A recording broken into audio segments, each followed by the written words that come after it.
Hi எல்லாருக்கும் வணக்கம். எப்படி இருக்கீங்க? இன்றைக்கி நம்ம வந்து சிக்கன் பஃப்ஸ் எப்படி வைக்கிறதுன்னு பார்க்க போகிறோம். முதல்ல அதுக்கு உள்ளக்க வைக்கிற ஸ்டஃப்புக்கு என்னென்ன பொருட்கள் தேவை, அதை எப்படி பண்ணுறதுன்னு பார்த்துடலாமா? இங்கே எண்ணெய் வந்து 3 டீஸ்பூனுக்கு எடுத்துக்கிறோங்க. அதுக்கப்புறம் சிக்கன் வந்து போன்லெஸ் சிக்கனாக எடுத்துக்கோங்க. அதை வந்து இந்த மாதிரி நீல வாக்கில் நான் கட் பண்ணி வச்சுருக்கேன். எலும்பு இல்லாததாக பார்த்து எடுத்துக்கிறோங்க.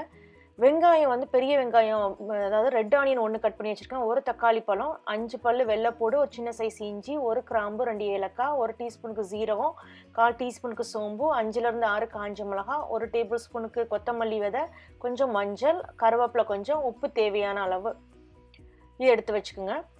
இப்போ நாம் இது எல்லாத்தையும் அரைக்க போட்டுடலாம். மிக்சி ஜாரில் அந்த கொத்தமல்லி, மஞ்சள், அந்த காஞ்ச மிளகாய், ஜீரகம், சோம்பு, அந்த ஏலக்காய், கிராம்பு, அப்புறம் தக்காளி பழம் எடுத்து வச்சுருக்கோம் இல்லையா அது, அப்புறம் இஞ்சி வெள்ளைப்பூடு, இதை எல்லாத்தையும் நீங்கள் போட்டு தண்ணி சேர்த்து அரைச்சி எடுத்துக்கிறோங்க. இப்போ அரைச்ச கலவை ரெடி ஆயிடுச்சு. இப்போ வந்து பேனில் எண்ணெயை சுட வச்சுருங்க. இந்த மசாலா அரைச்சி தான் போடணும்னு இல்லை, உங்கள்கிட்ட அந்த கொத்தமல்லி தூளோ மிளகாய் தூள் இருந்தால் அதை கூட போட்டுக்கலாம். ஏன்னா ஃப்ரெஷ்ஷாக அரைச்சி போடுறதுக்கு எப்போவுமே ஒரு தனி மனம் உண்டு இல்லையா, அதனால தான். இப்போ வெங்காயம் வந்து கண்ணாடி பதத்துக்கு வந்துடுச்சு. வதங்கினதுக்கப்புறம் நம்ம எடுத்து வச்சுருக்க சிக்கன் அந்த நீல வாக்கில் கட் பண்ணி வச்சுருக்கோம் இல்லையா, அதையும் சேர்த்துட்டு அதோட அரைச்சி வச்ச மசாலாவையும் சேர்க்குறோம். அந்த மசாலா ஜாரில் கொஞ்சம் ஒட்டிகிட்டு இருக்குல்லையா, அதில் கொஞ்சம் நான் தண்ணி சேர்த்து அதையும் இதில் சேர்க்குறேன். தண்ணி சேர்க்கும் போதே நம்ம வந்து உப்பும் சேர்த்துடணும். அப்புறம் கருவேப்பிலை எடுத்து வச்சுருந்தோம் இல்லையா, அந்த கருவேப்பிலையும் இதில் நம்ம சேர்த்துக்கணும்.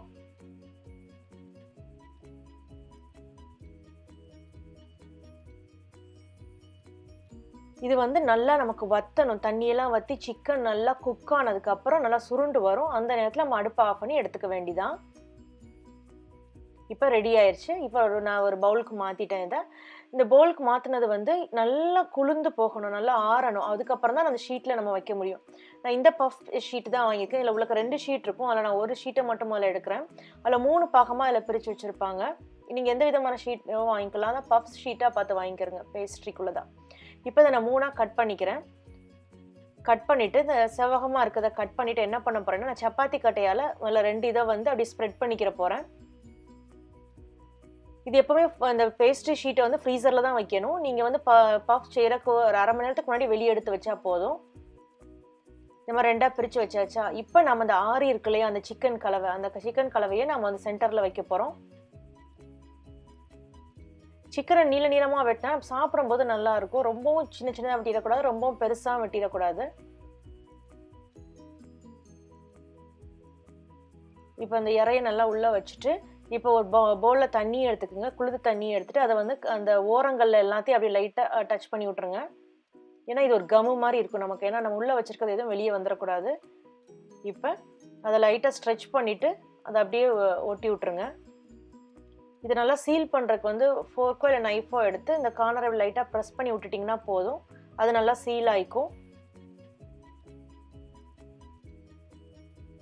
இதே மாதிரி மிச்சம் எல்லா நம்ம பஃப்பையும் உள்ளக்க நம்ம ரெடி பண்ணிடலாம். இப்போ எல்லாம் ரெடி பண்ணியாச்சா. ஒரு முட்டையை நல்லா உடச்சி எடுத்துக்கோங்க. அதை நல்லா அடித்து வச்சுக்கோங்க. ஒரு ஃபோர்க்கில் நைஃபை வச்சு இந்த மாதிரி உள்ளக்க லைட்டாக ஹோல்ஸ் போட்டு விட்டுக்குங்க. ஏன்னா அது குக் ஆகும்போது இந்த ஆவி உள்ளே போயிட்டு நல்லா வெளியே வரணும். அதுக்காகத்தான். இப்போ முட்டை அடித்து வச்சுருக்கோம், அதை நம்ம எக் வாஷ் கொடுக்குறோம். ஏன்னா மேலே நல்லா கோல்டன் கலரில் கிறிஸ்பியாக வரும். இந்த எக் வாஷ் கொடுத்துட்ருக்க நேரத்தில் உங்கள் அவனை வந்து 400 டிகிரி ஃபாரன்ஹீட்டுக்கு வந்து ப்ரீ ஹீட் பண்ண ஆரம்பிச்சிருங்க. இதை நம்ம இந்த பஃப்பை வந்து உள்ளக்க 15லேருந்து 20 நிமிஷம் வச்சு எடுக்க போகிறோம். சில ஓவனுக்கும் டெம்பரேச்சர் கொஞ்சம் வித்தியாசப்படும். ஸோ 15லேருந்து 20 நிமிஷத்தில் வச்சு எடுத்திங்கன்னா உங்களுக்கு இந்த மாதிரி அழகான golden colour chicken puff ready ஆயிடும். நீங்கள் வந்து அந்த கூலிங் ரேக்கு ஒரு 50 செகண்ட் வச்சுட்டு அதுக்கப்புறம் சர்வ் பண்ண ஆரம்பிக்கலாம். ஈவினிங் டைமில் இது ஒரு நல்ல ஸ்நாக்கு. மழை நேரத்தில் ரொம்ப ஈஸியாக பண்ணிடலாம். இது மழை நேரத்தில் இந்த மாதிரி பஃப் சுட சுட சாப்பிட்டா ரொம்ப நல்லாயிருக்கும். இந்த பஃப் சாப்பிடும்போது கூடவே நீங்கள் ஒரு ஏலக்காய் இஞ்சி தட்டி போட்ட டீயையும் பக்கத்தில் வச்சு சாப்பிட்டிங்கன்னா ரொம்பவே பிரமாதமாக இருக்கும். இதை வீட்டுக்கு கெஸ்ட் வர நேரத்தில் பண்ணி கொடுக்கலாம். இதை ஒரு ஃபங்க்ஷன்னாலும் வீட்டில் பண்ணலாம். இதை ட்ரை பண்ணி பாருங்கள். பார்த்துட்டு உங்கள் கமெண்ட்ஸை சமையல் விருந்தில் போஸ்ட் பண்ணுங்கள்.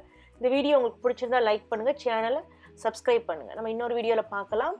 நன்றி, வணக்கம்.